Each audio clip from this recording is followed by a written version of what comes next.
एक बार की बात है, सभी ग्वाल बाल भोजन कर रहे हैं और ग्वाल बाल भोजन करते करते देखते क्या है कि हमारे बछड़ों को कोई चुरा के ले गया।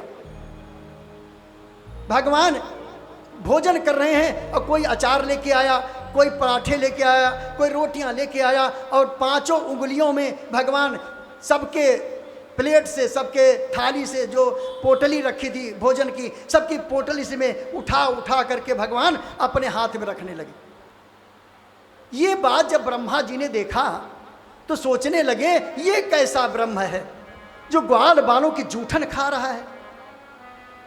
उनको शंका हो गई, कहने लगे ये ग्वाल बालों की जूठन खाता है ऐसा ब्रह्म, ये ब्रह्म हो ही नहीं सकता। ऐसी शंका हुई तो उन्होंने एक लीला किया, सारे बछड़ों को उन्होंने चुरा लिया, बछड़ों को चुरा लिया और ले जाकर के अपने ब्रह्मलोक में रख दिया। भगवान ने जब देखा कि ब्रह्मा जी लीला कर रहे हैं तो उन्होंने अपनी लीला पसार दी। ऐसी लीला करी कि जितने बछड़े और जिस रंग के, जिस स्वरूप के, जिस कद काठी के थे, अतने ही बछड़े भगवान ने बना दिए और किसी को पता भी नहीं लगा। ये कार्यक्रम 1 वर्ष तक चलता रहा। 1 वर्ष के पश्चात जब ब्रह्मा जी ने सोचा अब तो बहुत दिन बीत गए, चल कर के देखूं कि वहाँ क्या हो रहा है। यहाँ आके देखे तो सभी ग्वाल बाल मौजूद, सभी बछड़े मौजूद और सभी आनंद पूर्वक रह रहे हैं। तो ब्रह्मा जी घबरा गए, कहने लगे ये भगवान की लीला है और इस लीला को मैं समझ नहीं पाया और भगवान की परीक्षा ले लिया मैंने। और ये सोच करके वहाँ पर आए और आ करके भगवान की वंदना करने लगे और कहने लगे कि हे प्रभु, अरे जिनको नेति नेति कहा गया, जो वेदों के लिए वर्णनीय नहीं है, ऐसे परम पिता परमात्मा जिनसे मेरा प्रादुर्भाव हुआ और मेरे अंदर ऐसी बातें आ गई कि मैं आपकी परीक्षा लेने के लिए आ गया। प्रभु हमें क्षमा करो। बार बार वंदना करते हैं और भगवान कहते हैं कि हे ब्रह्मदेव, ये जितने बछड़े और ग्वाल बालों को तुमने चुराया है ला करके यहाँ प्रदर्शित करो। तब ब्रह्मा जी सबको लेकर के आए और वहाँ विराजमान कर दिए और जो माया से बछड़े भगवान ने और ग्वाल बाल बनाए थे सबको अंतर ध्यान कर दिया, किसी को पता भी नहीं लगा। एक बार प्रेम से बोलो कृष्ण कन्हैया लाल की जय। तो इस प्रकार से जब ब्रह्मा जी आकर के उनसे कहते हैं कि हे प्रभु मुझे क्षमा करें, मुझसे अत्यंत गलती हो गई, और बार बार विनती करते हैं। भगवान की 3 परिक्रमा करते हैं जल्दबाजी में और कहने लगे कि हे भगवान, अगर मेरा कभी जन्म हो तो मैं इन ग्वाल बालों के बीच में जन्म लेना चाहूँगा। और जिनकी जूठन आप खाते हो, जिनके साथ आप खेलते हो, जिनके साथ आप तमाम प्रकार की क्रीड़ाएं करते हो, ऐसे ग्वाल बालों के बीच में तो आना हमारे लिए सौभाग्य की बात होगी। ये ब्रह्मलोक भी इसके पद के काबिल नहीं है।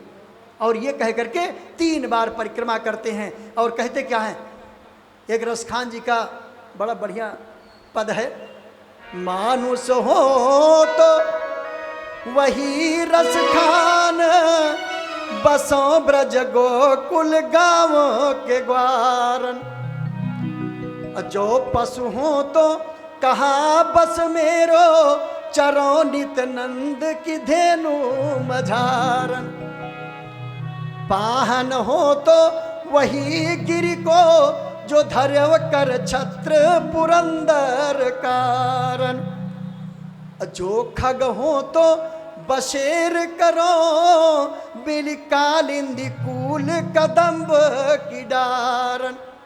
ब्रह्मा जी कहने लगे अरे हे प्रभु, जब कभी मुझे पाषाण बनाना तो इस गिरिवर का प्रसाद बना, जो गिरिराज जी का प्रसाद बना देना, और जब कभी पशु बनाना तो मुझे नंद बाबा की गायें बना देना, क्योंकि जिनको आप चराते हो, जिनके पीठ पर आपका स्पर्श होता हो, ऐसे मुझे पशु बना देना। चिड़िया बनाना तो ऐसी बनाना कि जो कदम के वृक्ष के ऊपर बैठ करके कलरव करती हो और आपके नाम का जप करती हो। ऐसा कह करके 3 बार परिक्रमा किए ब्रह्म जी और ब्रह्मा जी वहाँ से अंतर ध्यान हो गए। अब ब्रह्मा जी ने 3 बार परिक्रमा क्यों किया? जबकि जहाँ नारायण का मंदिर हो, जहाँ राम जी का मंदिर हो, जहाँ पर कृष्ण भगवान का मंदिर हो, वहाँ 4 बार परिक्रमा करनी चाहिए, ऐसा शास्त्रों में विधान है। 4 बार परिक्रमा करनी चाहिए। भगवान सूर्य की कितनी परिक्रमा करनी चाहिए? सूर्य तो बहुत दूर बैठे हैं, लेकिन जब अर्घ दे देते हैं, अर्घ देते समय अपनी जगह पर 7 बार परिक्रमा करनी चाहिए। ये पीपल का पेड़ जब आप देखते हैं, इसकी परिक्रमा कितनी बार करनी चाहिए? 108 बार। हनुमान जी की परिक्रमा कितनी बार करनी चाहिए? 3 बार।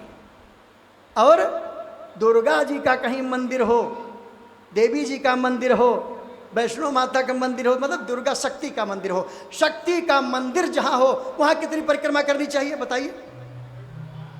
मैं परीक्षा नहीं ले रहा हूं, मैं ज्ञान देख रहा हूं कि कितना आप लोग कथा सुनते हो। कथाओं में सब बताया जाता है।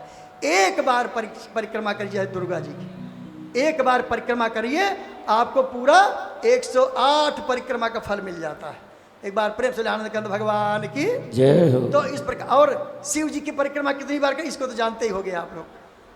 आधी परिक्रमा करी जाती है, इसीलिए जहां शिवलिंग होता है वहां पर रोक लगा दी जाती है कि भैया इसको जहां जलधारा गिरती हो उसको लांघना नहीं चाहिए, इसलिए आधी परिक्रमा करी जाती है शिव की। एक बार प्रेम से बोले आनंद कंद भगवान की। तो ब्रह्मा जी ने 4 परिक्रमा भगवान की नहीं किया, 3 परिक्रमा किए और तीनों परिक्रमा करके चले गए।